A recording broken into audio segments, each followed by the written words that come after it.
Chapter 13 nucleus પ્રસ્તાવના. દરેક પરમાણુમાં ધન વિદ્યુતભાર અને દળ ઘનિષ્ઠ રીતે પરમાણુના કેન્દ્ર પર સંકેન્દ્રિત થયેલા છે અને તેનું ન્યુક્લિયસ રચે છે.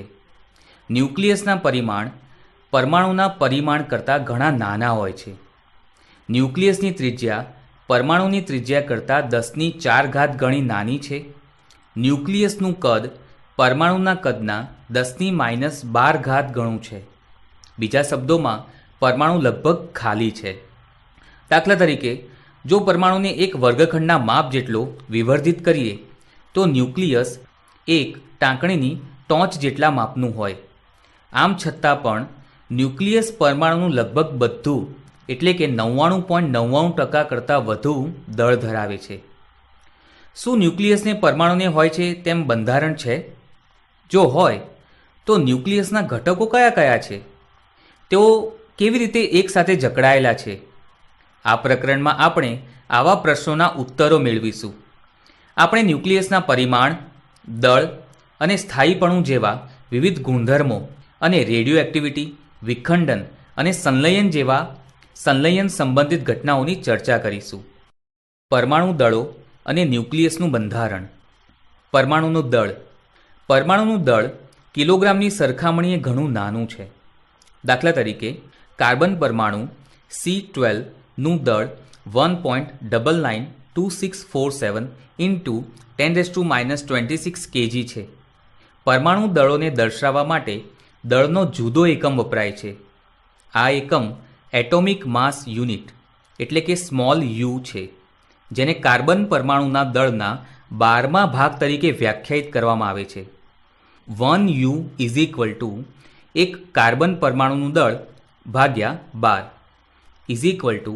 1.992647 × 10⁻26 kg / 12 1.66053 × 10⁻27 kg. સમીકરણ નંબર 1. જુદા જુદા તત્વના પરમાણુ દળનો એટોમિક માસ યુનિટમાં દર્શાવતા હાઇડ્રોજન પરમાણુના દળના પૂર્ણાંક ગુણકોની નજીકના હોવાનું જણાય છે.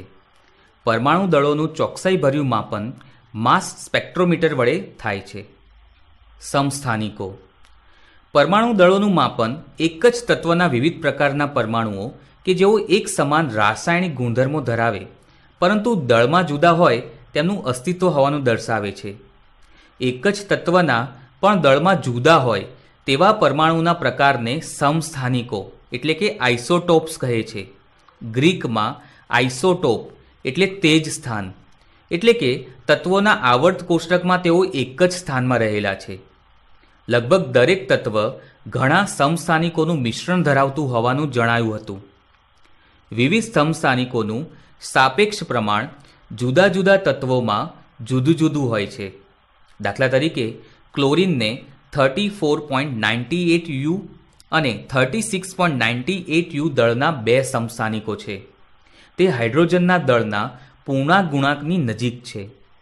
આ સમસ્થાનિકોનું સાપેક્ષ પ્રમાણ અનુક્રમે 75.4 અને 24.6% છે. આમ, ક્લોરીન પરમાણુનું સરેરાશ દળ આ બે સમસ્થાનિકોના દળના ભારિત સરેરાશ પરથી મળે છે.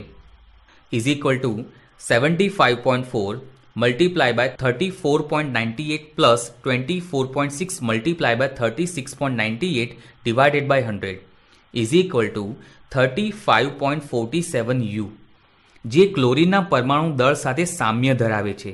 સૌથી હલકા તત્વ હાઇડ્રોજનને પણ 1.0078U, 2.0141U અને 3.0160U દળના 3 સમસ્થાનિકો છે. હાઇડ્રોજનના સૌથી હલકા પરમાણુ કે જેનું સાપેક્ષ પ્રમાણ 99.985% છે તેના ન્યુક્લિયસને પ્રોટોન કહે છે. પ્રોટોનનું દળ MP = 1.00727U = 1.67262 × 10⁻27 kg છે. સમીકરણ નંબર 2. આ મૂલ્ય હાઇડ્રોજન પરમાણુના દળ = 1.00783U માંથી એક ઇલેક્ટ્રોન દળ Me is equal two 0.00055 U ને બાદ કરવાથી મળતા મૂલ્ય જેટલું છે. હાઇડ્રોજનના બીજા બે સમસ્થાનિકોને ડ્યુટેરિયમ અને ટ્રિટિયમ. ટ્રિટિયમના ન્યુક્લિયસ અસ્થાયી હોવાથી કુદરતમાં મળતા નથી, પણ પ્રયોગશાળાઓમાં કૃત્રિમ રીતે ઉત્પન્ન કરાય છે. ન્યુક્લિયસમાંનો ધન વિદ્યુતભાર એ પ્રોટોનનો ધન વિદ્યુતભાર છે. પ્રોટોનને 1 એકમનો મૂળભૂત વિદ્યુતભાર છે અને તે સ્થાયી છે. પરમાણુના બધા ઇલેક્ટ્રોન ન્યુક્લિયસની બહાર છે. પરમાણુના ન્યુક્લિયસની બહાર આવા ઇલેક્ટ્રોનની સંખ્યા એ પરમાણુ ક્રમાંક Z છે. આમ પરમાણુના ઇલેક્ટ્રોનનો કુલ વિદ્યુતભાર -Ze છે અને પરમાણુ તટસ્થ હોવાથી ન્યુક્લિયસનો વિદ્યુતભાર +Ze છે. આથી પરમાણુના ન્યુક્લિયસમાં પ્રોટોનની સંખ્યા બરાબર પરમાણુ ક્રમાંક Z જેટલી જ છે. ન્યુટ્રોનની શોધ. ડ્યુટેરિયમ અને ટ્રિટિયમના ન્યુક્લિયસ હાઇડ્રોજનના સમસ્થાનિકો હોવાથી તે દરેક ફક્ત એક જ પ્રોટોન ધરાવતા હોય છે. પણ હાઇડ્રોજન, ડ્યુટેરિયમ અને ટ્રિટિયમના ન્યુક્લિયસોના દળો 1:2:3 ગુણોત્તરમાં છે. આથી ડ્યુટેરિયમ અને ટ્રિટિયમના ન્યુક્લિયસ પ્રોટોન ઉપરાંત કંઈક તટસ્થ દ્રવ્યમાન ધરાવતા હોવા જોઈએ. આ સમસ્થાનિકોના ન્યુક્લિયસમાં હાજર એવા આ તટસ્થ દ્રવ્યમાનનો જથ્થો પ્રોટોનના દળના એકમમાં દર્શાવતા અનુક્રમે લગભગ 1 અને 2 છે. આ હકીકત દર્શાવે છે કે પરમાણુના ન્યુક્લિયસ પ્રોટોન ઉપરાંતનું જે તટસ્થ દ્રવ્યમાન ધરાવે છે તે મૂળભૂત એકમના પૂર્ણાંક ગુણાંક જેટલું છે. આ અધિતર્ક 1932માં જેમ્સ ચેડવિકે ચકાસ્યો હતો. તેણે જોયું કે જ્યારે બેરિયમ ન્યુક્લિયસ પર આલ્ફા કણનો મારો ચલાવવામાં આવે ત્યારે તટસ્થ વિકિરણ ઉત્સર્જન પામે છે. આલ્ફા કણો એ હિલિયમ ન્યુક્લિયસ છે.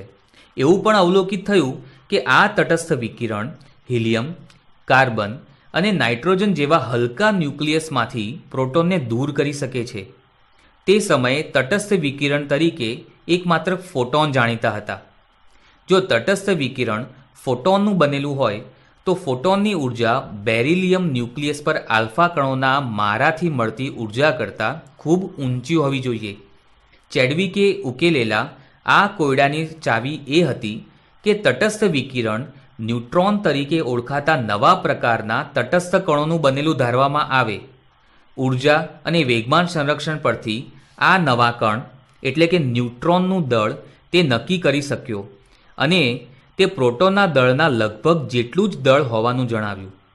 ન્યુટ્રોનનું દળ Mn is equal to 1.00866 U is equal to 1.6749 multiply by 10⁻⁻27 kg. સમીકરણ નંબર 3. ન્યુટ્રોનની તેની શોધ માટે ચેડવિકને ભૌતિક વિજ્ઞાનનું 1935નું નોબેલ પ્રાઇઝ એનાયત થયું હતું. મુક્ત પ્રોટોનથી વિપરીત મુક્ત ન્યુટ્રોન અસ્થાયી છે. તે એક પ્રોટોન, એક ઇલેક્ટ્રોન અને એક એન્ટી ન્યુટ્રિનો, એક અન્ય મૂળભૂત કણ તેમાં વિભંજન પામે છે અને તે 1000 સેકન્ડનો સરેરાશ જીવનકાળ ધરાવે છે. જો કે તે ન્યુક્લિયસની અંદર સ્થાયી છે. ન્યુક્લિયસનું બંધારણ. Z પરમાણુ ક્રમાંક બરાબર પ્રોટોનની સંખ્યા, સમીકરણ 4a. N ન્યુટ્રોન ક્રમાંક, ન્યુટ્રોનની સંખ્યા, સમીકરણ 4b. A પરમાણુ દળાંક is equal to Z plus N is equal to પ્રોટોનની કુલ સંખ્યા વત્તા ન્યુટ્રોનની કુલ સંખ્યા, સમીકરણ 4c. ન્યુક્લિયોન બરાબર પ્રોટોન પ્લસ ન્યુટ્રોન. આમ પરમાણુમાં ન્યુક્લિયોનની સંખ્યા એ તેનો દળાંક એટલે કે પરમાણુ દળાંક A છે. ન્યુક્લિયસના પ્રકારને ન્યુક્લાઇડ કહે છે. તેને XZ A દ્વારા દર્શાવાય છે, જ્યાં X તેના પ્રકારની રાસાયણિક સંજ્ઞા છે. ઉદાહરણ તરીકે સોનાનું ન્યુક્લિયસ AU 197 દ્વારા દર્શાવાય છે. તે 197 ન્યુક્લિયોન ધરાવે છે, જેમાં 79 પ્રોટોન છે અને બાકીના 118 ન્યુટ્રોન છે. સમસ્થાનિકો. આપેલ તત્વના સમસ્થાનિકોના ન્યુક્લિયસ સમાન સંખ્યામાં પ્રોટોન ધરાવે છે, પરંતુ તેમની ન્યુટ્રોન સંખ્યામાં જુદા પડે છે. ડ્યુટેરિયમ H12 કે જે હાઇડ્રોજનનો સમસ્થાનિક છે તે 1 પ્રોટોન અને 1 ન્યુટ્રોન ધરાવે છે. તેનો બીજો સમસ્થાનિક ટ્રિટિયમ H13 1 પ્રોટોન અને 2 ન્યુટ્રોન ધરાવે છે. સોનું 32 સમસ્થાનિકો ધરાવે છે, જેના દળાંક A ઇઝ ઇક્વલ ટુ 173 થી A ઇઝ ઇક્વલ ટુ 204 સુધીના છે. તે તત્વોના રાસાયણિક ગુણધર્મો તેમના ઇલેક્ટ્રોનિક બંધારણ પર આધારિત છે. સમસ્થાનિકના પરમાણુઓને એક સમાન ઇલેક્ટ્રોન બંધારણ હોવાથી તેમની રાસાયણિક વર્તણૂક એક સમાન હોય છે અને તેઓને આવર્ત કોષ્ટકમાં એક જ સ્થાનમાં મૂકવામાં આવે છે. સમદળીય એક સમાન દળાંક A ધરાવતા બધા ન્યુક્લાઇડ્સને સમદળીય કહે છે. ઉદાહરણ તરીકે H13 અને He23 ન્યુક્લાઇડ્સ સમદળીય છે. આઇસોટોન એક સમાન ન્યુટ્રોન સંખ્યા n હોય પરંતુ પરમાણુ ક્રમાંક Z જુદા હોય તેવા ન્યુક્લાઇડ્સને આઇસોટોન કહે છે. દાખલા તરીકે Hg 80 198 અને Au 79 197 આઇસોટોન છે. ન્યુક્લિયસનું પરિમાણ રધરફોર્ડે પરમાણુના ન્યુક્લિયસની કલ્પના કરી અને તેનું અસ્તિત્વ સ્થાપિત કર્યું. રધરફોર્ડના સૂચનથી ગેઇગર અને માસ્ડન નામના વિજ્ઞાનીઓએ પાતળા સોનાના વરખ વડે થતા આલ્ફા કણોના પ્રકીર્ણનનો પ્રયોગ કર્યો. તેમના પ્રયોગોએ દર્શાવ્યું કે 5.5 MeVની ગતિ ઉર્જા ધરાવતા આલ્ફા કણોનું સોનાના ન્યુક્લિયસથી નજીકતમ અંતર લગભગ 4 × 10⁻14 મીટર છે. સોનાના વરખ દ્વારા આલ્ફા કણોનું પ્રકીર્ણન સમજવા માટે રધરફોર્ડ એમ ધાર્યું કે કુલમ્બ અપાકર્ષણ બળ આ ઘટનામાં જવાબદાર છે. ધન વિદ્યુતભાર માત્ર ન્યુક્લિયસમાં જ હોવાથી ન્યુક્લિયસનું વાસ્તવિક પરિમાણ 4 × 10⁻14 મીટર કરતાં ઓછું હોવું જોઈએ. જો આપણે 5.5 MeV કરતાં વધુ ઉર્જા ધરાવતા આલ્ફા કણોનો ઉપયોગ કરીએ તો સોનાના ન્યુક્લિયસથી નજીકતમ અંતર હજી નાનું હશે અને કોઈ એક બિંદુએ પ્રકીર્ણન પર ટૂંકા એટલે કે લઘુ અંતરી ન્યુક્લિયર બળોની અસર થવા લાગશે અને તેથી રધરફર્ડની ગણતરીથી તે જુદું પડશે. રધરફર્ડની ગણતરીઓ આલ્ફા કણના ધન વિદ્યુતભાર અને સોનાના ન્યુક્લિયસ વચ્ચેના માત્ર કુલમ્બ અપાકર્ષણ બળ પર આધારિત હતી. જે અંતરેથી રધરફોર્ડની ગણતરીઓથી આવું અલગ પડવાનું જણાશે તે અંતર પરથી ન્યુક્લિયસનું પરિમાણ જાણી શકાય છે. આલ્ફા કણોને બદલે ઝડપી ઇલેક્ટ્રોનને પ્રક્ષિપ્ત કણ તરીકે લઈ વિવિધ તત્વોના બનેલા લક્ષ્ય પર મારો ચલાવી પ્રકીર્ણનના પ્રયોગો કરતા વિવિધ તત્વોના ન્યુક્લિયસના પરિમાણ ચોકસાઈપૂર્વક મપાયેલ છે. દળાંક A ધરાવતા ન્યુક્લિયસની ત્રિજ્યા R is equal to R0 × A⁻1/3 જ્યાં R0 is equal to 1.2 × 10⁻15 metre is equal to 1.2 fermimetre કે જ્યાં 1 fermimetre is equal to 10⁻15 metre. ન્યુક્લિયસનું કદ કે જે R3 ને સમપ્રમાણમાં છે તે Aના સમપ્રમાણમાં છે. આમ બધા ન્યુક્લિયસ માટે ન્યુક્લિયસની ઘનતા અચળ રહે છે જે A પર આધારિત નથી. જુદા જુદા ન્યુક્લિયસો અચળ ઘનતા ધરાવતા પ્રવાહીના બુંદ જેવા છે. ન્યુક્લિયર દ્રવ્યની ઘનતા લગભગ 2.3 × 1017 kg × મીટર⁻³ છે. આ ઘનતા સામાન્ય દ્રવ્યની ઘનતા દાખલા તરીકે પાણીની ઘનતા 10³ kg × મીટર⁻³ કરતાં ઘણી મોટી છે કારણ કે પરમાણુ મહદઅંશે ખાલી છે. પરમાણુઓના બનેલા સામાન્ય દ્રવ્યમાં પુષ્કળ પ્રમાણમાં ખાલી અવકાશ છે. ઉદાહરણ 1 આયન એટલે કે લોખંડના ન્યુક્લિયસ માટે દળ 55.85 U અને A ઇઝ ઇક્વલ ટુ 56 આપેલ છે. તેના ન્યુક્લિયસની ઘનતા શોધો. ઉકેલ Fe is equal to 55.85 U is equal to 9.27 × 10⁻26 kg. ત્રિજ્યા R is equal to R0 × A⁻1/3 is equal to 1.2 × 10⁻15 multiply by 56 metre. ન્યુક્લિયસનું કદ is equal to 4/3 πr³ is equal to 4.05 into 10⁻43 metre. Nuclear ઘનતા is equal to દળ ભાગ્યા કદ is equal to 2.29 into 1017 kg into metre. દળ ઉર્જા અને nuclear બંધન ઉર્જા. આઇન્સ્ટાઇનનો વિશિષ્ટ સાપેક્ષવાદ. વિશિષ્ટ સાપેક્ષવાદના આગમન પહેલાં એમ માનવામાં આવતું હતું કે પ્રક્રિયામાં દળ અને ઉર્જાના અલગ અલગ સંરક્ષણ થાય છે, પરંતુ આઇન્સ્ટાઈને દર્શાવ્યું કે દળ એ ઉર્જાનું બીજું સ્વરૂપ છે અને દળ ઉર્જાનું રૂપાંતર ઉર્જાના અન્ય સ્વરૂપ જેવી કે ગતિ ઉર્જા વગેરેમાં થઈ શકે છે, અને એથી ઉલટું અન્ય સ્વરૂપની ઉર્જાનું રૂપાંતર દળ ઉર્જાના સ્વરૂપમાં થઈ શકે છે. દળ ઉર્જા સમતુલ્યતાનો સંબંધ E is equal to mc², સમીકરણ નંબર 6. અત્રે m સમતુલ્ય ઉર્જા અને c પ્રકાશનો શૂન્યાવકાશમાં વેગ 3 × 10⁸ મીટર પર સેકન્ડ. આઇન્સ્ટાઇનના દળ ઉર્જા સમીકરણની પ્રાયોગિક ચકાસણી ન્યુક્લિયોન, ન્યુક્લિયસ, ઇલેક્ટ્રોન અને હાલમાં શોધાયેલા અન્ય કણો વચ્ચેની ન્યુક્લિયર પ્રક્રિયાઓમાં કરાયેલ છે. પ્રક્રિયામાં ઉર્જા સંરક્ષણનો નિયમ એમ જણાવે છે કે જો દળ સાથે સંબંધિત ઉર્જાનો સમાવેશ કરવામાં આવે તો પ્રારંભિક ઉર્જા અને અંતિમ ઉર્જા સમાન હોય છે. ઉદાહરણ 2. 1 ગ્રામ દ્રવ્યને સમતુલ્ય ઉર્જાની ગણતરી કરો. ઉકેલ. ઉર્જા E is equal to 10⁻³ multiply by 3 × 10⁸ whole square joule. E is equal to 10⁻³ multiply by 9 multiply by 10⁻16 joule is equal to 9 × 10⁻13 joule. આમ જો 1 ગ્રામ દ્રવ્યનું ઉર્જામાં રૂપાંતર થાય તો વિપુલ પ્રમાણમાં ઉર્જા ઉત્પન્ન થાય છે. ન્યુક્લિયર બંધન ઉર્જા. દળ ક્ષતિ. ન્યુક્લિયસ ન્યુટ્રોન અને પ્રોટોનનો બનેલો છે.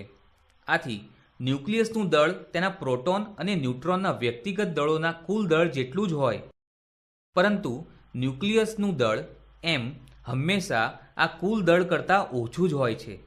ઉદાહરણ તરીકે આપણે O816 કે જેનું ન્યુક્લિયસ 8 ન્યુટ્રોન અને 8 પ્રોટોનનું બનેલું છે તેનો વિચાર કરીએ. 8 ન્યુટ્રોનનું દળ is equal to 8 multiply by 1.00866 U. 8 પ્રોટોનનું દળ is equal to 8 multiply by 1.00727 U. 8 ઇલેક્ટ્રોનનું દળ 8 મલ્ટીપ્લાય બાય 0.00055 U. આથી O816 ન્યુક્લિયસનું અપેક્ષિત દળ is equal to 8 × 2.01593 U is equal two 16.12744 U. માસ સ્પેક્ટ્રોસ્કોપીના પ્રયોગો પરથી O816નું પરમાણુ દળ 15.99493 U જણાય છે. આમાંથી 8 ઇલેક્ટ્રોનનું દળ 8 મલ્ટીપ્લાય બાય 0.00055 U બાદ કરતા O816 ન્યુક્લિયસના દળનું પ્રાયોગિક મૂલ્ય 15.99053 U મળે છે. આમ O816 ન્યુક્લિયસનું દળ તેના ઘટકોના કુલ દળ કરતાં 0.13691 U ઓછું છે. ન્યુક્લિયસના દળ અને તેના ઘટકોના કુલ દળ વચ્ચેના તફાવત ડેલ્ટા એમને દળ ક્ષતિ કહે છે. Delta M is equal to ZMP plus A minus Z into MN minus M, સમીકરણ 7. દળ ક્ષતિનો અર્થ શું છે? બરાબર આ બાબતમાં આઇન્સ્ટાઇનની દળ અને ઉર્જાની સમતુલ્યતા ભાગ ભજવે છે. ઓક્સિજન ન્યુક્લિયસનું દળ તેના ઘટકોના એટલે કે 8 પ્રોટોન અને 8 ન્યુટ્રોન અબંધિત અવસ્થામાંના કુલ દળ કરતાં ઓછું હોવાથી ઓક્સિજન ન્યુક્લિયસની સમતુલ્ય ઉર્જા તેના ઘટકોની સમતુલ્ય ઉર્જાના સરવાળા કરતાં ઓછી છે. જો આપણે ઓક્સિજન ન્યુક્લિયસને તેના 8 પ્રોટોન અને 8 ન્યુટ્રોનમાં ખંડિત કરવો હોય તો આ ડેલ્ટા mc² જેટલી વધારાની ઉર્જા આપવી પડે. આ જરૂરી ઉર્જા EBનો દળ ક્ષતિ સાથેનો સંબંધ EB is equal to delta MC square. સમીકરણ નંબર 8. ઉદાહરણ 3.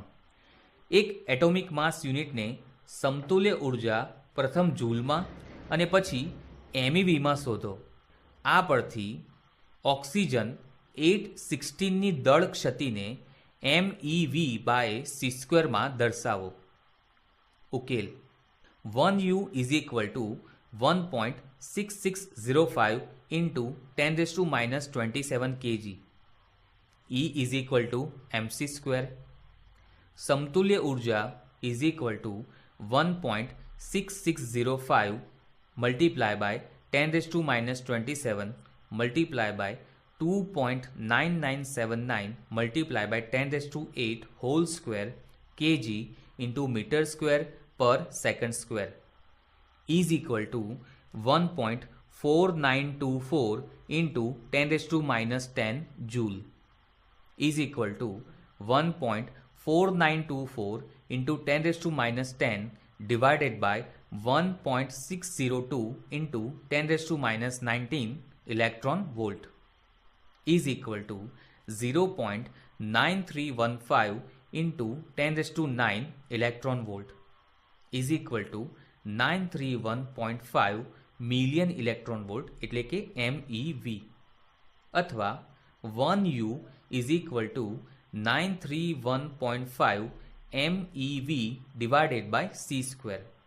માટે delta M is equal to 0.13691 U is equal to 0.13691 multiply by 931.5 MeV per c² is equal to 127.5 MeV per c².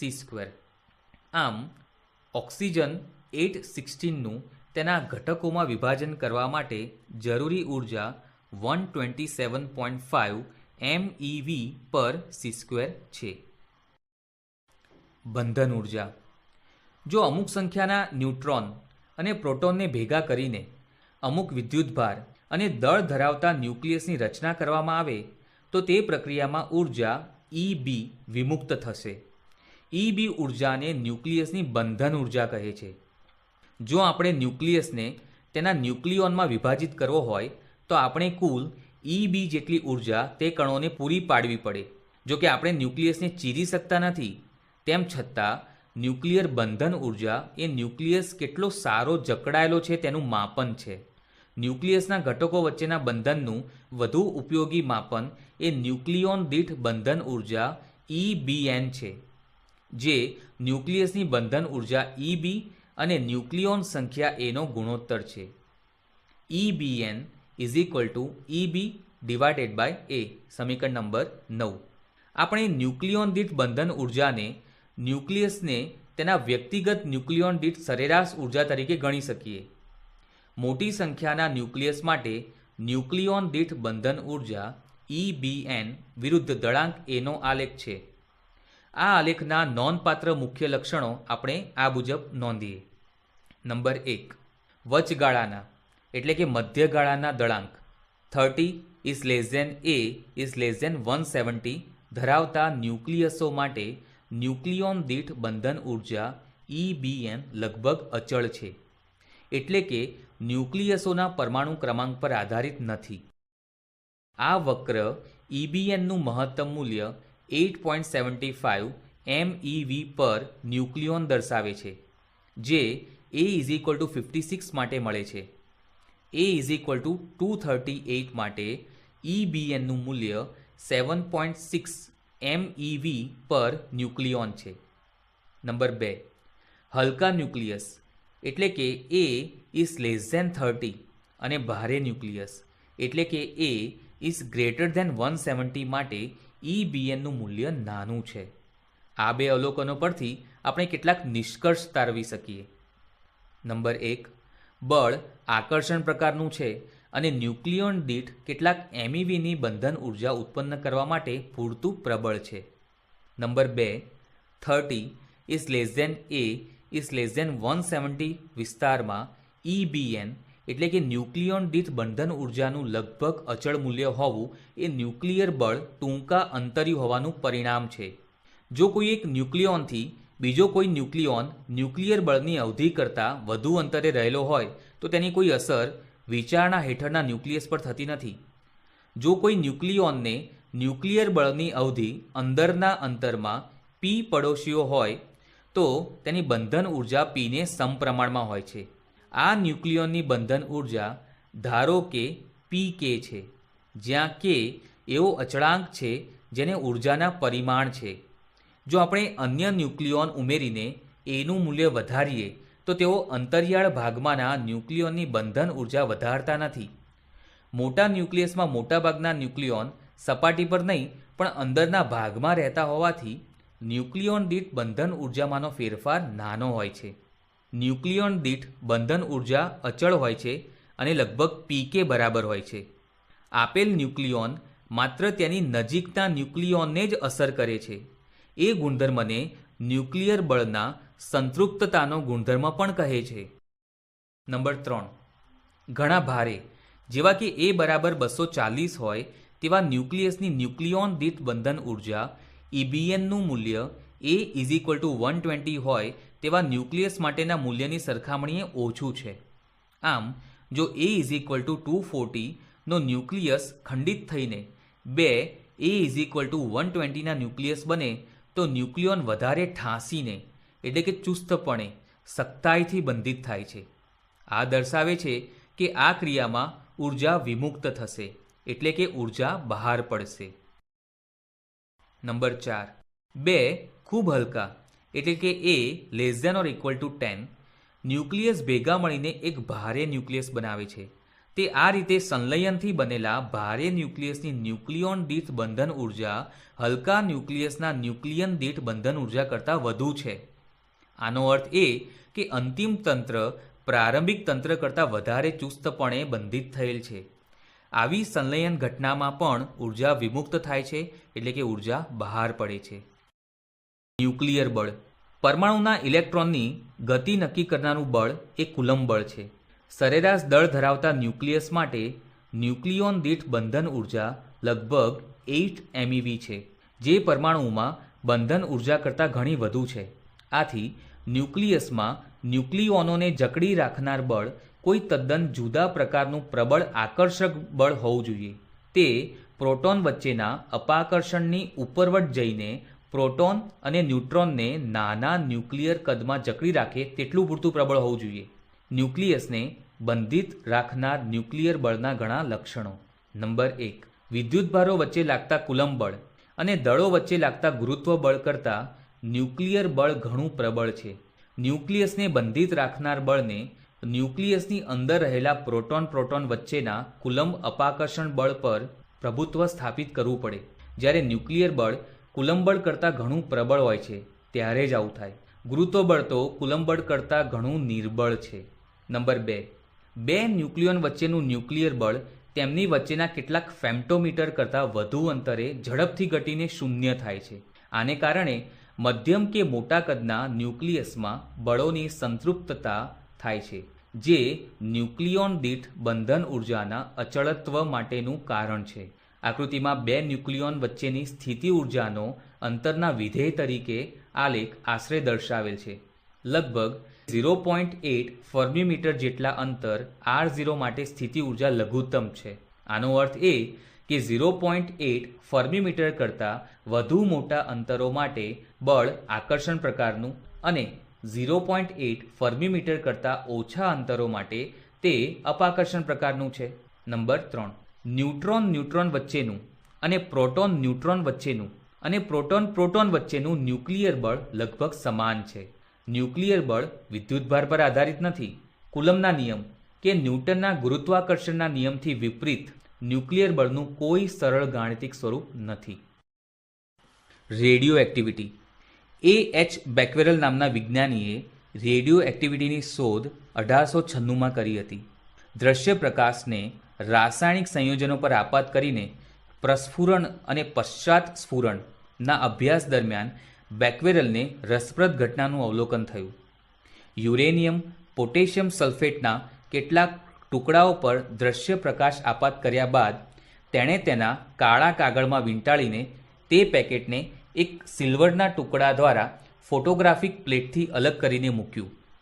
કેટલાક કલાક આ પ્રમાણે રાખીને ફોટો પ્લેટને ડેવલપ કરવામાં આવી. આમ કરતાં ફોટો પ્લેટ પર કાળાશ જણાઈ હતી. આ કાળાશ સંયોજનમાંથી ઉત્સર્જન પામેલ કોઈક વિકિરણના લીધે હોવી જોઈએ કે જે કાળા કાગળ અને ચાંદી બંનેને ભેદી શક્યું હોય. ત્યારબાદ થયેલા પ્રયોગોએ દર્શાવ્યું કે રેડિયો એક્ટિવિટી એ ન્યુક્લિયર ઘટના છે કે જેમાં કોઈ અસ્થાયી ન્યુક્લિયસ ક્ષય પામે છે. આને રેડિયો એક્ટિવ ક્ષય કહે છે. કુદરતમાં 3 પ્રકારના રેડિયો એક્ટિવ ક્ષય થતા જણાય છે. આલ્ફા ક્ષય, જેમાં હિલિયમ ન્યુક્લિયસ 24He ઉત્સર્જન પામે છે. બીટા ક્ષય, જેમાં ઇલેક્ટ્રોન અથવા પોઝિટ્રોન, ઇલેક્ટ્રોનના જેટલું જ દળ પરંતુ ઇલેક્ટ્રોન જેટલો જ તેનાથી વિરુદ્ધ વિદ્યુતભાર ધરાવતો કણ ઉત્સર્જન પામે છે. ગેમા ક્ષય, જેમાં ઉચ્ચ ઉર્જા સેકન્ડો કિલો ઇલેક્ટ્રોન વોલ્ટ અથવા વધુ ધરાવતા ફોટોન ઉત્સર્જિત થાય છે. રેડિયો એક્ટિવ ક્ષયનો નિયમ. આલ્ફા, બીટા કે ગેમા ક્ષય પામતા કોઈ રેડિયો એક્ટિવ નમૂનામાં એમ જણાયું છે કે એકમ સમયમાં ક્ષય પામતા ન્યુક્લિયસની સંખ્યા તે સમયે તે નમૂનામાં રહેલા ન્યુક્લિયસની કુલ સંખ્યાના સમપ્રમાણમાં હોય છે. જો નમૂનામાં રહેલા ન્યુક્લિયસની સંખ્યા કેપિટલ N હોય અને તેમાંથી delta N nucleus delta T સમયમાં વિભંજન પામતા હોય તો delta N divided by delta T is proportional to N. Delta N divided by delta T is equal to lambda into N. સમીકરણ નંબર 10, જ્યાં લેમ્બડા રેડિયો એક્ટિવ ક્ષય અચળાંક અથવા વિભંજન અચળાંક, ડેલ્ટા ટી સમયમાં નમૂનામાં ન્યુક્લિયસની સંખ્યાનો ફેરફાર dn is equal to minus delta N છે. આથી ડેલ્ટા ટી ટેન્સ ટુ 0 લક્ષમાં એનના ફેરફારનો દર dn by dt is equal to minus lambda N. dn by N is equal to minus lambda into dt. બંને બાજુઓનું સંકલન કરતા સંકલન n0 થી n dn by n is equal to minus lambda સંકલન t0 થી t dt. સમીકરણ number 11. ln n minus ln n0 is equal to minus lambda t minus t0. સમીકરણ number 12. અહીં n0 એ કોઈક t0 સમયે નમૂનામાં રેડિયો એક્ટિવ ન્યુક્લિયસની સંખ્યા છે અને n તે પછીના કોઈક t સમયે રેડિયો એક્ટિવ ન્યુક્લિયસની સંખ્યા છે. t0 બરાબર 0 મૂકતા ln n by n0 is equal to minus lambda into t. સમીકરણ number 13. ln n is equal to minus lambda t multiply by n0. n of t is equal to n0 into e raise to minus lambda t. સમીકરણ number 14. પ્રકાશના bulb આવો કોઈક ચરઘાતાંકી નિયમ અનુસરતા નથી. જો આપણે 1000 બલ્બનું તેમના જીવનકાળ કે તેઓ પીગલન પામે અથવા બળી જાય, પ્રકાશ આપવાનું બંધ કરે તે અગાઉના સમયગાળા માટે પરીક્ષણ કરીએ તો આપણને એવું અપેક્ષિત છે કે તેઓ લગભગ એક સમાન સમયે ક્ષય પામશે, એટલે કે બળી જશે. પરંતુ રેડિયો ન્યુક્લાઇડ્સનો ક્ષય તદ્દન જુદો નિયમ જે સમીકરણ 14 વડે રજૂ કરાય છે તે રેડિયો એક્ટિવ ક્ષયનો નિયમ અનુસરે છે. કોઈ નમૂનાનો કુલ ક્ષય દર એટલે કે વિભંજન દર R એકમ સમયમાં વિભંજન પામતા ન્યુક્લિયસની સંખ્યા છે. ધારો કે dt સમયગાળામાં મપાયેલા વિભંજનની સંખ્યા ડેલ્ટા n છે. આ પરથી dn is equal to minus delta into n. આ પરથી ધન રાશિ R ઇઝ ઇક્વલ ટુ વિભંજન દર R is equal to minus dn by dt. સમીકરણ n of t is equal to n0 into e raise to minus lambda ટીનું વિકલન કરતા dn by dt is equal to n0 into lambda into e raise to minus lambda T. R is equal to lambda into n0 into e raise to minus lambda T. R is equal to R0 into e raise to minus lambda T, સમીકરણ number 15. આ radioactive વિભંજનના નિયમને સમતુલ્ય સમીકરણ છે. R0 is equal to lambda N0 એ t બરાબર 0 સમયે વિભંજન દર છે. કોઈ નિશ્ચિત t સમયે વિભંજન દર R અને તે જ સમયે અવિભંજિત ન્યુક્લિયસની સંખ્યા n હોય તો તેમની વચ્ચેનો સંબંધ R is equal to lambda n, સમીકરણ નંબર 16. કોઈ નમૂનામાં રેડિયોએક્ટિવ ન્યુક્લિયસની સંખ્યા કેપિટલ N ને બદલે તે નમૂનાનો વિભંજન દર R એ વધુ પ્રત્યક્ષ રીતે માપી શકાય તેવી રાશિ છે અને તેને એક્ટિવિટી એવું વિશિષ્ટ નામ અપાયું છે. રેડિયો એક્ટિવિટીના શોધક હેનરી બેક્વેરેલની યાદમાં એક્ટિવિટીનો SI એકમ બેક્વેરેલ BQ છે. એક બેક્વેરલ દર સેકન્ડ દીઠ એક વિભંજન અથવા ક્ષય બરાબર છે. એક બીજો ક્યુરી શબ્દનો એકમ પણ છે અને તેનો SI એકમ સાથેનો સંબંધ 1 curie is equal to 1 CI is equal to 3.7 into 10⁻10 વિભંજન પ્રતિ second is equal to 3.7 into 10⁻10 becquerel. જુદા જુદા રેડિયો ન્યુક્લાઇડ્સના ક્ષય દર ઘણા જુદા જુદા હોય છે. આ લક્ષણને વિશિષ્ટ રીતે રજૂ કરવાનો સરળ ઉપાય અર્ધ આયુ એટલે કે અર્ધ જીવનકાળના ખ્યાલ પરથી મળે છે.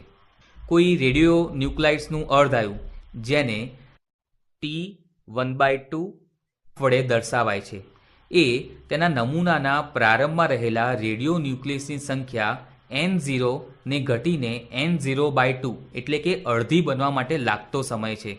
સમીકરણ n of t is equal to N0 into e raise to minus lambda ટીમાં n is equal to N0/2 અને t is equal to T1/2 મૂકતા N0/2 is equal to N0 into e raise to minus lambda T1/2 1/2 is equal to e raise to minus lambda T1/2 ln 2 inverse is equal to ln e raised to minus lambda T1/2 minus 1 into ln 2 is equal to minus lambda into T1/2 into ln e. ln 2 is equal to lambda T1/2 કે જ્યાં ln e is equal to 1. T1/2 is equal to ln 2 divided by lambda is equal to 0.693 divided by lambda, સમીકરણ number 17. જો T1/2 સમયમાં N0 ઘટીને અડધા મૂલ્યનું બને તો સમીકરણ R is equal to lambda n પરથી સ્પષ્ટ છે કે તેટલા જ સમયમાં R0 પણ ઘટીને તેના અડધા મૂલ્યની બને. એક બીજું સંબંધિત માપ એ સરેરાશ જીવનકાળ ટાઉ છે. આ પણ સમીકરણ n of t is equal to N0 into e raise to minus lambda T પરથી મેળવી શકાય છે. t અને t પ્લસ ડેલ્ટા ટી વચ્ચેના સમયગાળામાં વિભંજન પામતા ન્યુક્લિયસની સંખ્યા R of t into delta T is equal to lambda into N0 into e raise to minus lambda T into delta T છે. આમાંના દરેક ન્યુક્લિયસ t સમય સુધી તો જીવ્યા જ છે. આ બધા ન્યુક્લિયસનો કુલ જીવનકાળ t into lambda into N0 into e raise to minus lambda T into dt છે. એ પણ સ્પષ્ટ છે જ કે કેટલાક ન્યુક્લિયસ ટૂંકા અને બીજા કેટલાક લાંબા સમય સુધી જીવ્યા હોય. આથી સરેરાશ જીવનકાળ શોધવા માટે આપણે આ પદનો 0 થી અનંત સુધીના બધા સમયો પરનો સરવાળો મેળવવો જોઈએ અને તેને t બરાબર 0 સમયે કુલ ન્યુક્લિયસની સંખ્યા N0 વડે ભાગવો જોઈએ. આમ tau is equal to lambda into N0 સંકલનમાં 0 થી અનંત t into e raise to minus lambda T into dt divided by N0 is equal to lambda સંકલન 0 થી infinitive t into e raise to minus lambda t dt. આ સંકલન કરીને દર્શાવી શકીએ કે tau is equal to 1 by lambda. આ પરિણામોનો સારાંશ નીચે મુજબ કરીએ. T1/2 is equal to ln 2 divided by lambda is equal to t tau into ln 2, સમીકરણ નંબર 18. જે રેડિયોએક્ટિવ તત્વો જેવા કે ટ્રિટિયમ, પ્લુટોનિયમ ટૂંકો જીવનકાળ ધરાવે છે, એટલે કે તેમના અર્ધાયુ બ્રહ્માંડની ઉંમર એટલે કે 15 બિલિયન યર્સ કરતાં ઘણા ઓછા છે, તે બધા ઘણા સમય અગાઉ ક્ષય પામી ગયા છે અને તેથી તેઓ કુદરતમાં મળી આવતા નથી. જો કે પ્રયોગશાળામાં ન્યુક્લિયર પ્રક્રિયામાં તેઓને રચી શકાય છે. ઉદાહરણ 4.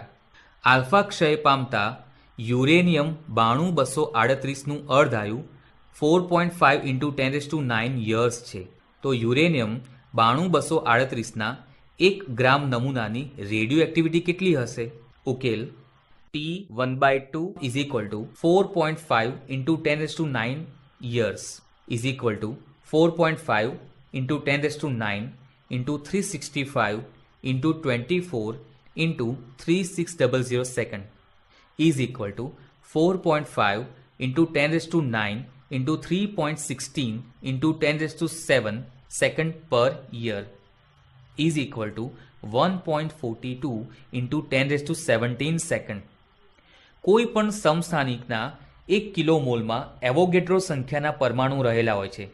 તેથી 1 કિલોગ્રામ યુરેનિયમ 92238માં રહેલા ન્યુક્લિયસની સંખ્યા બરાબર 1/238 × 10⁻³ કિલોમોલ × 6.025 × 10⁻26 પરમાણુ / કિલોમોલ = 25.3 × 10⁻20 પરમાણુ. વિભંજન દર R નીચે મુજબ મળે. R = λN = 0.693 / T1/2 N = 0.693 × 25.3 × 10⁻20 / 1.42 × 10⁻17 second inverse = 1.23 = 10⁴ second inverse = 1.23 × 10⁴ becquerel. ઉદાહરણ 5. ટ્રિટિયમ 12.5 યરના અર્ધાયુ સાથે બીટા ક્ષય પામે છે. 25 વર્ષ પછી શુદ્ધ ટ્રિટિયમના નમૂનાનો કેટલો અંશ અવિભંજિત રહેશે? ઉકેલ: અર્ધાયુની વ્યાખ્યા મુજબ 12.5 યર પછી મૂળ નમૂનાનો અડધો ભાગ અવિભંજિત રહેશે. તે પછીના બીજા 12.5 યરમાં આ ન્યુક્લિયસની અડધી સંખ્યા વિભંજિત થશે. તેથી શુદ્ધ ટ્રિટિયમ મૂળ નમૂનાનો 1/4 અવિભંજિત રહેશે. આલ્ફા ક્ષય. આલ્ફા ક્ષયનું ઉદાહરણ એ એક હિલિયમ ન્યુક્લિયસના ઉત્સર્જન સાથે યુરેનિયમ 92-238નો ક્ષય થઈ થોરિયમ 90-234 બનવાની ઘટના છે.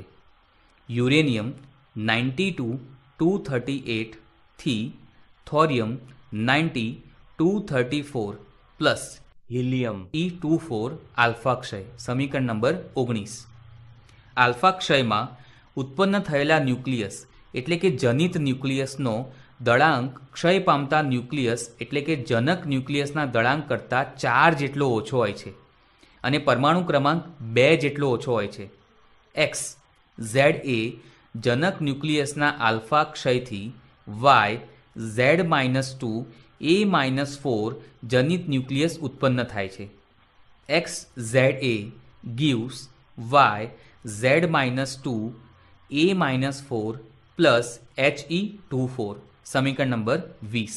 આ સ્વતઃ ક્ષય ત્યારે જ શક્ય બને કે જ્યારે ક્ષયથી નિપજતા પદાર્થોનું કુલ દળ મૂળ ન્યુક્લિયસના દળ કરતાં ઓછું હોય. ઉદાહરણ તરીકે થોરિયમ 90-234 અને He24નું કુલ દળ યુરેનિયમ 92-238ના દળ કરતાં ખરેખર ઓછું જ છે.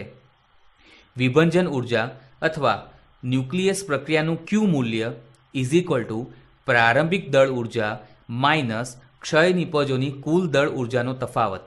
આલ્ફા ક્ષય માટે Q = mx minus my minus mhe into c². સમીકરણ નંબર 21. Q એ પ્રક્રિયામાં પ્રાપ્ત થતી કુલ એટલે કે ચોખ્ખી ગતિ ઉર્જા છે. અથવા જો મૂળ ન્યુક્લિયસ X સ્થિર હોય તો તે નિપજોની ગતિ ઉર્જા છે. એ સ્પષ્ટ છે કે આલ્ફા ક્ષય જેવી ઉષ્માક્ષેપક પ્રક્રિયાઓ માટે ક્યુ ગ્રેટર ધેન 0 હોય છે. ઉદાહરણ 6. નીચેના પરમાણુ દળો આપણને આપેલ છે. Uranium 92-238 is equal two 238.05079 U. Helium 24 is equal two 4.00260 U. થોરિયમ 90-234 is equal to 234.04363 U. H11 is equal to 1.00783 U. Pa 91-237 is equal to 237.05121 U.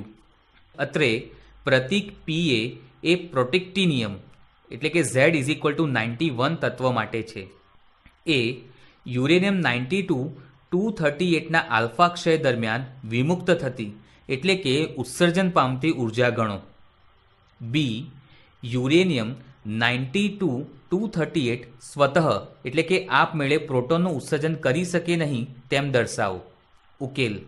A uranium 92-238નો alpha ક્ષય સમીકરણ x za gives y z-2 a-4 plus He24 દ્વારા રજૂ થાય છે. આ પ્રક્રિયામાં વિમુક્ત થતી ઉર્જા Q is equal two mu minus mth minus mhe into c².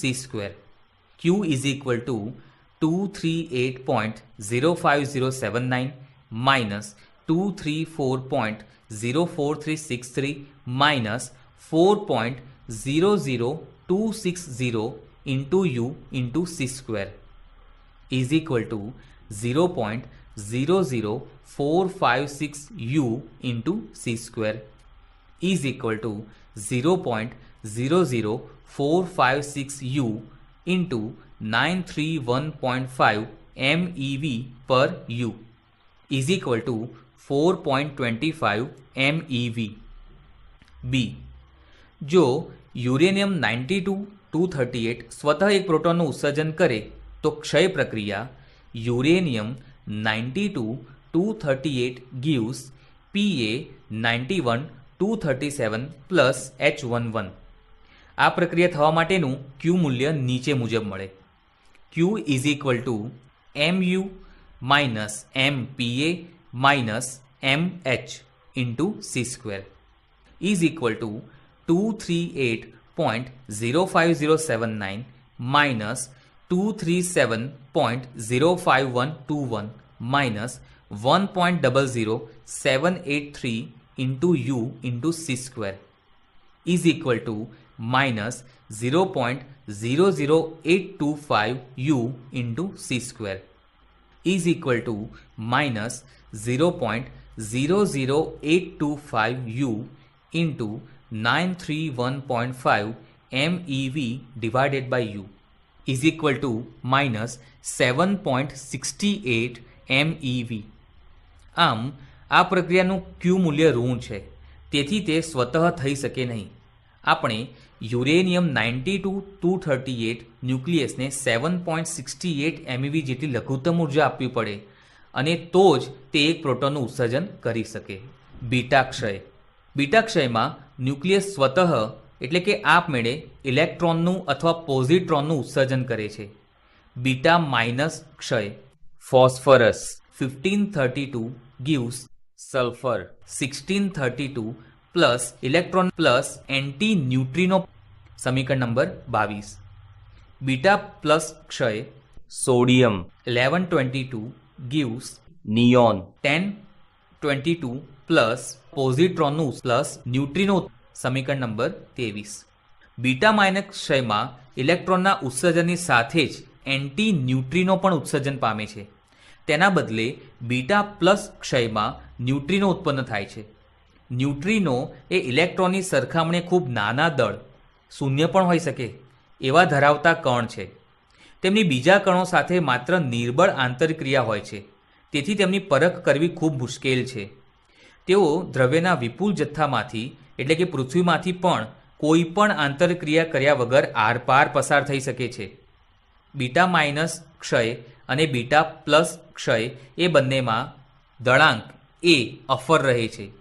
Beta minus ક્ષયમાં પરમાણુ ક્રમાંક ઝેડમાં એકનો વધારો થાય છે અને બીટા પ્લસ ક્ષયમાં પરમાણુ ક્રમાંક ઝેડમાં એકનો ઘટાડો થાય છે. બીટા માઇનસ ક્ષયમાં મૂળભૂત ન્યુક્લિયર પ્રક્રિયા તો ન્યુટ્રોનનું પ્રોટોનમાં રૂપાંતર થવાની છે.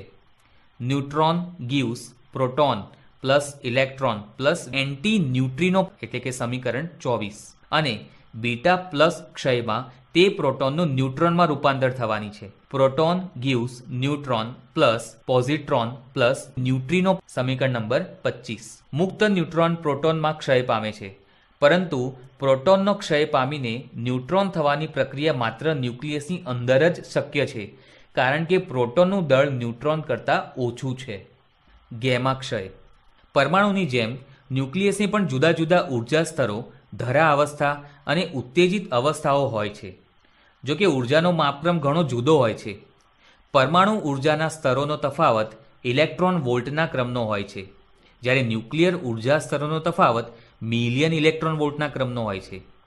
જ્યારે ઉત્તેજિત અવસ્થામાં રહેલું ન્યુક્લિયસ સ્વતઃ તેની ધરા અવસ્થા અથવા બીજી નિમ્ન ઉર્જા અવસ્થામાં ક્ષય પામે છે, ત્યારે ન્યુક્લિયસના તે બે ઉર્જા સ્તરો વચ્ચેના તફાવત જેટલી ઉર્જાના ફોટોનનું ઉત્સર્જન થાય છે. આ ઘટનાને ગેમા ક્ષય કહેવાય છે. આ ઉર્જા મિલિયન ઇલેક્ટ્રોન વોલ્ટ સખત એક્સ કિરણોના વિસ્તારથી પણ ટૂંકી તરંગલંબાઈ ધરાવતા વિકિરણને અનુરૂપ છે. લાક્ષણિક રીતે જ્યારે આલ્ફા અને બીટા ક્ષયના પરિણામે ઉપજેલ જનિત ન્યુક્લિયસ ઉત્તેજિત અવસ્થામાં હોય ત્યારે ગેમા કિરણ ઉત્સર્જિત થાય છે. આ નિપજ ન્યુક્લિયસ ત્યારબાદ એક ફોટોનના ઉત્સર્જનથી અથવા એક કરતાં વધુ ફોટોનના ક્રમશઃ ઉત્સર્જનથી ધરા અવસ્થામાં પાછું આવે છે. આનું એક જાણીતું ઉદાહરણ એ CO કોબાલ્ટ 2760ના બીટા માઇનસ ક્ષયથી નિપજેલ Ni નિકલ 2860 ન્યુક્લિયસની ધરા અવસ્થામાંની સંક્રાંતિ દરમિયાન ક્રમશઃ ઉત્સર્જાયેલા 1.17 મિલિયન ઇલેક્ટ્રોન વોલ્ટ અને 1.33 મિલિયન ઇલેક્ટ્રોન વોલ્ટ ઉર્જા ધરાવતા ગેમા કિરણો છે. ન્યુક્લિયર ઉર્જા.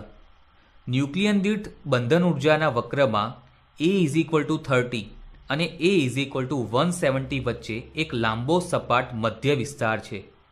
આ વિસ્તારમાં ન્યુક્લિયોન દીઠ બંધન ઉર્જા લગભગ અચળ 8 MeV છે. A=30 ના હલકા ન્યુક્લિયસના વિસ્તાર માટે અને A=170 ના ભારે ન્યુક્લિયસના વિસ્તાર માટે ન્યુક્લિયોન દીઠ બંધન ઉર્જા 8 MeV કરતાં ઓછી છે. હવે બંધન ઉર્જા જેમ વધુ હોય તેમ ન્યુક્લિયસ જેવા બંધિત તંત્રનું કુલ દળ ઓછું હોય છે. પરિણામે જો કુલ બંધન ઉર્જા ઓછી હોય તેવા ન્યુક્લિયસ વધારે કુલ બંધન ઉર્જા ધરાવતા ન્યુક્લિયસમાં રૂપાંતર પામે તો ઉર્જા મુક્ત થાય છે, એટલે કે ઉર્જાનું ઉત્સર્જન થાય છે. જ્યારે ભારે ન્યુક્લિયસનો 2 અથવા વધુ વચગાળાના દળ ધરાવતા ટુકડાઓમાં ક્ષય થાય છે અથવા હલકા ન્યુક્લિયસનું સંલયન થાય ભારે ન્યુક્લિયસ બને છે ત્યારે આવું જ થાય છે. કોલસો અથવા પેટ્રોલિયમ જેવા ઉર્જાના પ્રચલિત સ્ત્રોતમાં મૂળભૂત બાબત ઉષ્મા ક્ષેપક રાસાયણિક પ્રક્રિયાઓ છે. આમાં સંકળાયેલી ઉર્જા ઇલેક્ટ્રોન વોલ્ટના ક્રમની હોય છે. બીજી તરફ ન્યુક્લિયર પ્રક્રિયામાં મુક્ત થતી એટલે કે ઉત્સર્જન પામતી ઉર્જા મિલિયન ઇલેક્ટ્રોન વોલ્ટના ક્રમની હોય છે. આથી સમાન જથ્થાના દળ માટે ન્યુક્લિયર સ્ત્રોત રાસાયણિક સ્ત્રોત કરતાં મિલિયન એટલે કે 10 લાખ ગણી ઉર્જા ઉત્પન્ન કરે છે. દાખલા તરીકે 1 કિલોગ્રામ કોલસાના દહનથી 10⁷ જૂલ ઉર્જા મળે છે, જ્યારે 1 કિલોગ્રામ યુરેનિયમના વિખંડનથી 10⁴ જૂલ ઉર્જા ઉત્પન્ન થાય છે. વિખંડન. જ્યારે આપણે ન્યુક્લિયસ પર પ્રોટોન, ન્યુટ્રોન, આલ્ફા કણ વગેરે જેવા અન્ય ન્યુક્લિયર કણોનો મારો ચલાવવાની પ્રક્રિયાઓનો અભ્યાસ કરીએ ત્યારે નવી સંભાવનાઓ ઊભી થાય છે. સૌથી મહત્વની ન્યુટ્રોન પ્રેરિત ન્યુક્લિયર પ્રક્રિયા એ વિખંડન છે. વિખંડનનું ઉદાહરણ એ યુરેનિયમના સમસ્થાનિક પર ન્યુટ્રોનનો મારો ચલાવતા તેનું 2 વચગાળાના દળ ધરાવતા ન્યુક્લિયર ટુકડાઓમાં વિભાજન થઈ જાય તે છે. Neutron 01 plus uranium 92-235 gives uranium 92-236 gives barium 56144 plus krypton 3689 plus 3 times neutron 01. સમીકરણ નંબર 26. આ જ પ્રક્રિયા વચગાળાના દળ ધરાવતા ટુકડાઓની અન્ય જોડ પણ ઉત્પન્ન કરી શકે છે. Neutron 01 plus uranium 92-235 gives uranium 92-236 gives antimony 51-133 plus niobium 41-99 plus 4 times N01. સમીકરણ નંબર 27. અથવા અન્ય ઉદાહરણ તરીકે neutron 01 plus uranium 92-235 gives uranium 92-236 gives xenon 54-140 gives strontium 38-94 plus 2 times neutron 01. સમીકરણ નંબર 28. આમાં નિપજતા ટુકડાઓ રેડિયોએક્ટિવ ન્યુક્લિયસ છે. તેઓ ક્રમશઃ બીટા કણોનું ઉત્સર્જન કરીને સ્થાયી અંતિમ નિપજ બનાવે છે. યુરેનિયમ જેવા ન્યુક્લિયસની વિખંડન પ્રક્રિયામાં વિમુક્ત થતી ઉર્જા વિખંડન પામતા ન્યુક્લિયસ દીઠ 200 MeV છે. ધારો કે આપણે A=240 ધરાવતો ન્યુક્લિયસ લઈએ અને તે A=120 ધરાવતા બે ટુકડાઓમાં વિભાજિત થાય તો A=240 ન્યુક્લિયસ માટે EBN = 7.6 MeV. A=120 ના બે વિભાજિત ન્યુક્લિયસ માટે EBN = 8.5 MeV. ન્યુક્લિયોન દીઠ બંધન ઉર્જામાં વધારો =0.9 MeV. આથી બંધન ઉર્જામાં કુલ વધારો 240 × 0.9 = 216 MeV. વિખંડન ઘટનામાં ઉદ્ભવતી આ વિભંજન ઉર્જા શરૂઆતમાં ટુકડાઓ અને ન્યુટ્રોનની ગતિ ઉર્જાના સ્વરૂપમાં હોય છે. સમય જતાં તે આસપાસના દ્રવ્યમાં રૂપાંતર પામીને ઉષ્મા રૂપે દેખા દે છે. વિદ્યુત ઉત્પન્ન કરનારા ન્યુક્લિયર રિએક્ટરોમાં સ્ત્રોત તરીકે ન્યુક્લિયર વિખંડન છે. પરમાણુ બોમ્બમાં વિમુક્ત થતી પ્રચંડ ઉર્જા અનિયંત્રિત ન્યુક્લિયર વિખંડનમાંથી આવે છે. ન્યુક્લિયર રિએક્ટર વિખંડન પ્રક્રિયામાં વધારાના ન્યુટ્રોન પણ મુક્ત થાય છે. દર એક યુરેનિયમ ન્યુક્લિયસના વિખંડન દીઠ સરેરાશ 2 × 1/2 ન્યુટ્રોન મુક્ત થાય છે. આ અપૂર્ણાંક હોવાનું કારણ એ છે કે કેટલાક વિખંડનમાં 2 ન્યુટ્રોન તો કેટલાકમાં 3 ન્યુટ્રોન વગેરે ઉત્સર્જિત થાય છે. વધારાના ન્યુટ્રોન વિખંડન પ્રક્રિયાને હજી આગળ ધપાવીને હજી વધારે ન્યુટ્રોન ઉત્પન્ન કરે છે. એનરિકો ફર્મીએ સૂચવ્યા મુજબ આને કારણે શૃંખલા પ્રક્રિયા શક્ય બને છે. જો આવી શૃંખલા પ્રક્રિયાને યોગ્ય રીતે નિયંત્રિત કરવામાં આવે તો આપણને સ્થાયી દરથી ઉર્જા મળે. ન્યુક્લિયર રિએક્ટરમાં આવું જ થાય છે. જો શૃંખલા પ્રક્રિયા અનિયંત્રિત હોય તો ન્યુક્લિયર બોમ્બની જેમ ધડાકાભેર ઉર્જા બહાર પાડે છે. પ્રયોગથી એમ જણાયું છે કે યુરેનિયમ 92-235નું વિખંડન ઉપજાવવામાં ધીમા ન્યુટ્રોન ઝડપી ન્યુટ્રોન કરતાં વધુ અસરકારક છે. ઉપરાંત વિખંડનમાં મુક્ત થયેલા ઝડપી ન્યુટ્રોન બીજી વિખંડન પ્રક્રિયા ઉપજાવવાને બદલે ભાગી છૂટે એમ પણ બને. યુરેનિયમ 92-238ના વિખંડનથી ઉદ્ભવેલા ન્યુટ્રોનની સરેરાશ ઉર્જા 2 MeV છે. આ ન્યુટ્રોનને જો ધીમા પાડવામાં ન આવે તો યુરેનિયમ ન્યુક્લિયસ સાથે પ્રક્રિયા કર્યા વિના રિએક્ટરમાંથી ભાગી છૂટશે. સિવાય કે શૃંખલા પ્રક્રિયાને ચાલુ રાખવા વિખંડનીય દ્રવ્યનો ખૂબ વધારે જથ્થો વાપરવામાં આવે. ઝડપી ન્યુટ્રોનને હલકા ન્યુક્લિયસ સાથેના સ્થિતિસ્થાપક પ્રકીર્ણનથી ધીમા પાડવાની જરૂર છે. આથી રિએક્ટર્સમાં મોડરેટર તરીકે ઓળખાતા હલકા ન્યુક્લિયસ વિખંડનીય ન્યુક્લિયસની સાથે જ ઝડપી ન્યુટ્રોનને ધીમા પાડવા માટે રાખેલા હોય છે. સામાન્ય રીતે વપરાતા મોડરેટર પાણી, ભારે પાણી અને ગ્રેફાઇટ છે. મુંબઈમાં ભાભા એટમિક રિસર્ચ સેન્ટર ખાતેના અપ્સરા રિએક્ટરમાં મોડરેટર તરીકે પાણી વપરાય છે. પાવર ઉત્પાદન માટે વપરાતા અન્ય ભારતીય રિએક્ટર્સ મોડરેટર તરીકે ભારે પાણી વાપરે છે. મોડરેટરના ઉપયોગને લીધે એ શક્ય છે કે કોઈ એક પેઢીના ન્યુટ્રોન વડે ઉપજાવેલા વિખંડનની સંખ્યા અને તેની અગાઉની પેઢીમાં ઉપજેલા વિખંડનની સંખ્યાનો ગુણોત્તર કે 1 કરતાં મોટો હોય, આ ગુણોત્તરને ગુણક અંક કહે છે. અને તે રિએક્ટરમાં ન્યુટ્રોનના વૃદ્ધિ દરનું માપ છે. k = 1 માટે રિએક્ટર ક્રિટિકલ થયાનું કહેવાય છે અને સ્થાયી પાવર ઉત્પન્ન કરવા માટે આપણે તે જ ઈચ્છીએ છીએ. જો k 1 કરતાં વધી જાય તો પ્રક્રિયાનો દર અને રિએક્ટરનો પાવર ચરઘાતાંકી રીતે વધી જાય છે. ગુણક અંક k ને ઘટાડીને 1ની ખૂબ નજીક લાવવામાં ન આવે તો રિએક્ટર સુપર ક્રિટિકલ બની જાય અને ધડાકો પણ થઈ શકે. પ્રક્રિયાનો દર નિયંત્રિત કરવા માટે ન્યુટ્રોનનું શોષણ કરે તેવા કેડમિયમ જેવા દ્રવ્યના બનેલા નિયંત્રક સળિયાઓ વપરાય છે. નિયંત્રક સળિયાઓ ઉપરાંત રિએક્ટરમાં સલામતી સળિયાઓ પણ હોય છે, જેઓને જ્યારે જરૂર પડે ત્યારે રિએક્ટરમાં દાખલ કરીને કેનું મૂલ્ય ઝડપથી 1 કરતાં ઓછું કરી શકાય. કુદરતી રીતે મળતા યુરેનિયમમાં વધુ પ્રમાણમાં રહેલો સમસ્થાનિક યુરેનિયમ 92-238 વિખંડનીય નથી. જ્યારે તે એક ન્યુટ્રોનને પ્રાપ્ત કરે છે ત્યારે તે નીચેની પ્રક્રિયાઓ મારફત અત્યંત રેડિયોએક્ટિવ એવું પ્લુટોનિયમ ઉત્પન્ન કરે છે. Uranium 92-238 plus uranium 01 gives uranium 92-239 gives neptunium 93-239 plus electron plus anti-neutrino neptunium 93-239 gives plutonium 94-239 plus electron plus anti-neutrino. સમીકરણ નંબર 29. પ્લુટોનિયમ ધીમા ન્યુટ્રોનથી વિખંડિત થાય છે. ઉષ્મીય ન્યુટ્રોન વિખંડન પર આધારિત ન્યુક્લિયર રિએક્ટરની રેખાકૃતિ આકૃતિમાં દર્શાવી છે. રિએક્ટરનો ગર્ભ અંદરનો મધ્ય ભાગ એ ન્યુક્લિયર વિખંડનનું સ્થાન છે. તે યોગ્ય સ્વરૂપમાં રચીને રાખેલા બળતણ તત્વો ધરાવે છે. બળતણ તરીકે સમૃદ્ધ યુરેનિયમ એટલે કે જે કુદરતી રીતે મળતા યુરેનિયમમાં હોય તે કરતાં તેનામાં યુરેનિયમ 92-235નું પ્રમાણ વધારે હોઈ શકે છે. આ ગર્ભમાં ન્યુટ્રોનને ધીમા પાડવા માટે મોડરેટર હોય છે. ગર્ભની આસપાસ લીકેજ ઘટાડવા માટે પરાવર્તક હોય છે. વિખંડનમાં મુક્ત થતી ઉર્જા યોગ્ય શીતક દ્વારા દૂર કરાય છે. આ બધાને ધારણ કરતું પાત્ર વિખંડનની રેડિયોએક્ટિવ નિપજોને લીક થતું રોકે છે. આ સમગ્ર તંત્ર સમૂહ નુકસાનકારક વિકિરણ બહાર ન આવે તે રીતે રક્ષિત કરી દેવામાં આવે છે.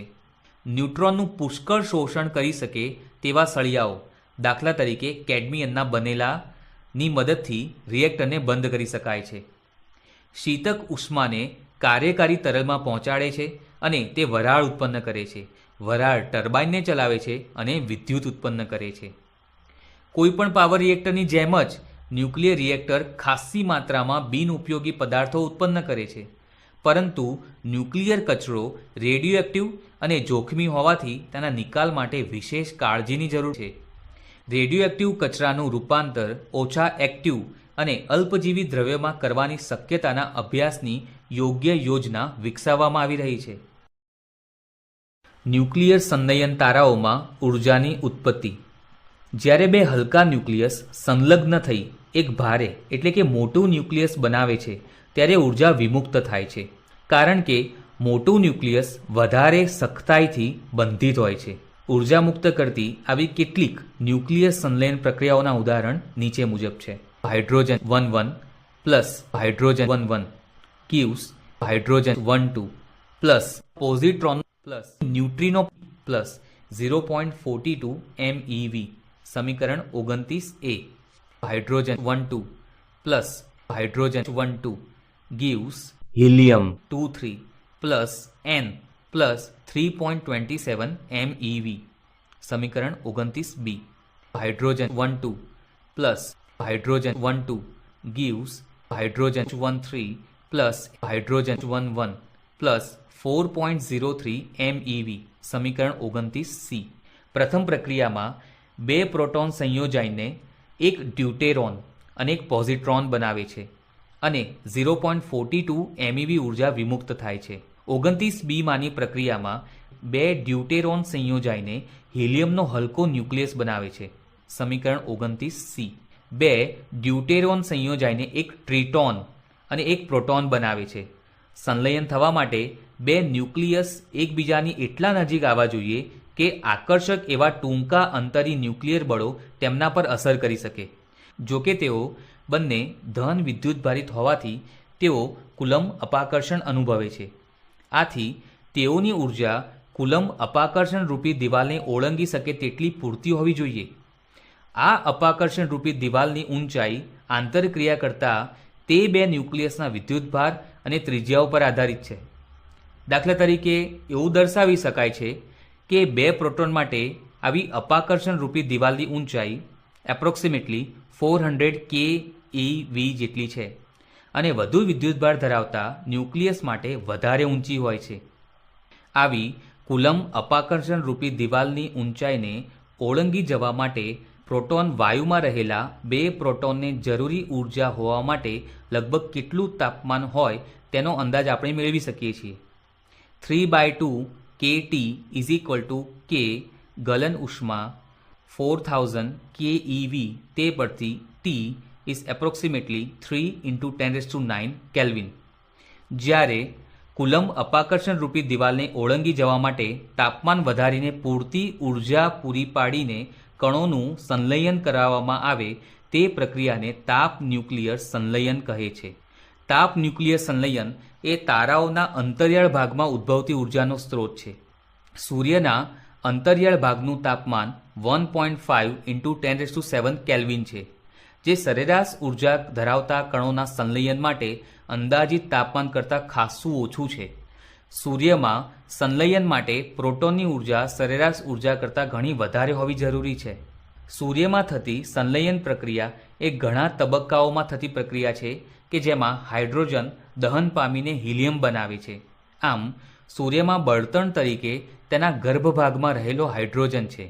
આ સંલયન પ્રક્રિયા જેના દ્વારા થાય છે તે પ્રોટોન પ્રોટોન ચક્ર નીચેની પ્રક્રિયાઓના સમૂહ દ્વારા રજૂ કરાય છે. Hydrogen H11 plus hydrogen H11 gives hydrogen H12 plus positron plus neutrino plus 0.42 MeV. સમીકરણ 1. Positron plus electron gives gamma plus gamma plus 1.02 MeV. સમીકરણ 2. Hydrogen 12 plus hydrogen 11 gives helium 23 plus gamma plus 5.49 MeV. સમીકરણ 3. Hydrogen E23 plus helium 23 gives helium 24 plus hydrogen 11 plus hydrogen 11 plus 12.86 MeV. સમીકરણ 4. સમીકરણ number 30. ચોથી પ્રક્રિયા થવા માટે પહેલી 3 પ્રક્રિયાઓ 2 વાર થવી જોઈએ અને આ કિસ્સામાં બે હલકા હિલિયમ ન્યુક્લિયસ જોડાઈને સામાન્ય હિલિયમ ન્યુક્લિયસ બનાવે છે. જો આપણે 2 × 1 + 2 × 2 + 2 × 3 + 4 સંયોજન વિચારીએ તો કુલ અસર આ પ્રમાણે થશે. 4 times hydrogen 11 plus 2 electrons gives helium He24 plus 2 neutrino plus 6 gamma plus 26.7 MeV. અથવા 4 times hydrogen 11 plus 4 electrons gives helium 24 plus 2 electrons plus 2 neutrino plus 6 gamma plus 26.7 MeV. સમીકરણ નંબર 31. આમ 4 હાઇડ્રોજન પરમાણુઓ સંયોજિત થઈને He24 પરમાણુ બનાવે છે અને તેમાં 26.7 MeV ઉર્જા વિમુક્ત થાય છે, એટલે કે બહાર પડે છે. તારાના અંતરિયાળ ભાગમાં સંલયનથી માત્ર હિલિયમ જ બને છે એવું નથી. ગર્ભભાગનો હાઇડ્રોજન હિલિયમ બનાવવામાં વપરાઈ જાય એટલે કે ખલાસ થતો જાય ત્યારે ગર્ભભાગ ઠંડો પડવા લાગે છે. તારો તેના પોતાના ગુરુત્વની અસર હેઠળ સંકોચાવા લાગે છે, જેના લીધે ગર્ભભાગનું તાપમાન વધવા લાગે છે. જો આ તાપમાન વધીને લગભગ 10⁸ કેલ્વિન જેટલું બને તો ફરીથી સંલયન થાય છે. પરંતુ હવે હિલિયમના ન્યુક્લિયસનું કાર્બનમાં સંલયન થાય છે. આ પ્રકારની પ્રક્રિયા સંલયન દ્વારા મોટાને મોટા દળાંક ધરાવતા તત્વો ઉત્પન્ન કરે છે. પણ આકૃતિમાંના બંધન ઉર્જા વક્રની ટોચ નજીકના દળાંક કરતાં વધારે દળાંકવાળા તત્વો આ રીતે બની શકતા નથી. સૂર્યની ઉંમર લગભગ 5 × 10⁹ યર્સ છે અને એવો અંદાજ કરવામાં આવેલ છે કે સૂર્યમાં પૂરતો હાઇડ્રોજન છે કે જેથી તે હજી બીજા 5 બિલિયન વર્ષ સુધી પ્રકાશી શકશે. ત્યારબાદ હાઇડ્રોજનનું દહન બંધ થઈ જશે અને સૂર્ય ઠંડો પડવાનો શરૂ થશે અને ગુરુત્વની અસર હેઠળ સંકોચાવા લાગશે અને તેનાથી ગર્ભભાગનું તાપમાન વધશે. સૂર્યનું બાહ્ય આવરણ વિસ્તરવા લાગશે અને તે જેને રેડ જાયન્ટ કહીએ છીએ તેમાં ફેરવાશે. નિયંત્રિત તાપ ન્યુક્લિયર સંલયન. તારામાં કુદરતી રીતે થતી તાપ ન્યુક્લિયર સંલયનની પ્રક્રિયાની તાપ ન્યુક્લિયર સંલયન રચનામાં નકલ કરવામાં આવે છે. નિયંત્રિત સંલયન રિએક્ટરોમાં ન્યુક્લિયર બળતણને 10⁸ કેલ્વિન જેટલા ઊંચા તાપમાન સુધી ગરમ કરી સ્થાયી પાવર ઉત્પન્ન કરવાનો ઉદ્દેશ હોય છે. આવા ઊંચા તાપમાને બળતણ ધન આયનો અને ઇલેક્ટ્રોનના મિશ્રણ રૂપમાં હોય છે. આટલું ઊંચું તાપમાન કોઈ પાત્ર સહન કરી શકે તેમ ન હોવાથી આ પ્લાઝમાને બંધિત કરવું એ મોટો પડકાર છે. ભારત સહિત વિશ્વભરમાં ઘણા દેશો આ અંગેની ટેકનિક વિકસાવી રહી છે. જો સફળ થાય તો સંલયન રિએક્ટરો માનવજાતને લગભગ અમર્યાદ પાવર પૂરો પાડી શકશે. ઉદાહરણ 7 નીચેના પ્રશ્નોના જવાબ આપો. એ. ન્યુક્લિયર પ્રક્રિયાઓના સમીકરણો જે અર્થમાં રાસાયણિક સમીકરણ, દાખલા તરીકે 2H2 + O2 = 2H2 સમતોલ છે, તે અર્થમાં સમતોલ છે? જો આમ ન હોય તો કયા અર્થમાં તેઓ બંને બાજુ સમતોલ છે? બી. જો પ્રોટોન સંખ્યા અને ન્યુટ્રોન સંખ્યા દરેક ન્યુક્લિયર પ્રક્રિયામાં સંરક્ષિત રહેતી હોય તો ન્યુક્લિયર પ્રક્રિયાનું દળનું રૂપાંતર ઉર્જામાં અથવા ઉલટું કેવી રીતે થાય છે? સી. એક સામાન્ય છાપ એવી છે કે દળ અને ઉર્જાનું એકબીજામાં રૂપાંતર માત્ર ન્યુક્લિયર પ્રક્રિયામાં જ થાય છે અને રાસાયણિક પ્રક્રિયામાં કદાપી નહીં. આ તદ્દન ખોટું છે, સમજાવો. ઉકેલ. એ. રાસાયણિક સમીકરણ એ અર્થમાં સમતોલ છે કે દરેક તત્વના પરમાણુની સંખ્યા સમીકરણની બંને બાજુએ સમાન હોય છે. રાસાયણિક પ્રક્રિયા માત્ર પરમાણુના મૂળ સંયોજનોને બદલે છે. ન્યુક્લિયર પ્રક્રિયામાં તત્વોનું રૂપાંતર થતું હોઈ શકે. આમ ન્યુક્લિયર પ્રક્રિયામાં દરેક તત્વના પરમાણુઓની સંખ્યા સંરક્ષિત થવી જ જોઈએ એવું જરૂરી નથી. આમ છતાં ન્યુક્લિયર પ્રક્રિયામાં પ્રોટોનની સંખ્યા અને ન્યુટ્રોનની સંખ્યા અલગ અલગથી સંરક્ષિત થાય છે. હકીકતમાં આ પણ ઊંચી ઉર્જાના વિસ્તારમાં તદ્દન સાચું નથી. જેનું સંપૂર્ણપણે સંરક્ષણ થાય છે તે કુલ વિદ્યુતભાર અને કુલ બેરિયોન સંખ્યા છે. ન્યુક્લિયર પ્રક્રિયાઓ, દાખલા તરીકે સમીકરણ 26માં પ્રોટોન સંખ્યા અને ન્યુટ્રોન સંખ્યા સમીકરણની બંને બાજુએ સમાન હોય છે. બી. ન્યુક્લિયસની બંધન ઉર્જા ન્યુક્લિયસના દળમાં ઋણ ફાળો આપે છે. હવે પ્રોટોન સંખ્યાનું અને ન્યુટ્રોન સંખ્યાનું ન્યુક્લિયર પ્રક્રિયામાં સંરક્ષણ થતું હોવાથી ન્યુટ્રોનનું કુલ સ્થિર દળ અને પ્રોટોનનું કુલ સ્થિર દળ પ્રક્રિયાની બંને બાજુએ સમાન હોય છે. પરંતુ ડાબી બાજુએ બધા ન્યુક્લિયસની કુલ બંધન ઉર્જા જમણી બાજુના બધા ન્યુક્લિયસની કુલ બંધન ઉર્જાને બરાબર જ હોય તે જરૂરી નથી. આ બંધન ઉર્જાઓમાંનો તફાવત ન્યુક્લિયર પ્રક્રિયામાં વિમુક્ત થતી કે શોષાતી ઉર્જા રૂપે દેખા દે છે. બંધન ઉર્જા દળમાં ફાળો આપતી હોવાથી આપણે એમ કહી શકીએ છીએ કે બંને બાજુના ન્યુક્લિયસના કુલ દળનો તફાવત ઉર્જામાં રૂપાંતર પામે છે અથવા તેથી ઉલટું થાય છે. આ અર્થમાં ન્યુક્લિયર પ્રક્રિયા દળ ઉર્જાના આંતર રૂપાંતરણ એટલે કે એકબીજામાં રૂપાંતરણનું ઉદાહરણ છે. સી. દળ અને ઉર્જાના આંતર રૂપાંતરણની દ્રષ્ટિએ સિદ્ધાંતમાં તો રાસાયણિક પ્રક્રિયા ન્યુક્લિયર પ્રક્રિયા જેવી છે.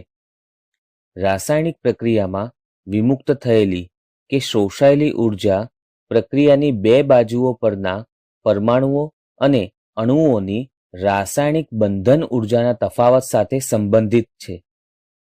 રાસાયણિક બંધન ઉર્જા પણ પરમાણુ કે અણુના કુલ દળમાં ઋણ ફાળો, દળ ક્ષતિ આપે છે. તેથી આપણે એમ પણ કહી શકીએ કે રાસાયણિક પ્રક્રિયાની બે બાજુના પરમાણુઓ કે અણુઓના કુલ દળમાંનો તફાવત ઉર્જામાં રૂપાંતર અથવા એથી ઉલટું પામે છે. જો કે રાસાયણિક પ્રક્રિયામાંની દળ ક્ષતિઓ ન્યુક્લિયર પ્રક્રિયામાંની દળ ક્ષતિઓની 10 લાખ ગણી નાની હોય છે. દળ ઉર્જા આંતર રૂપાંતરણ રાસાયણિક પ્રક્રિયામાં થતું નથી તેવી સામાન્ય છાપ જે ખોટી છે નું આ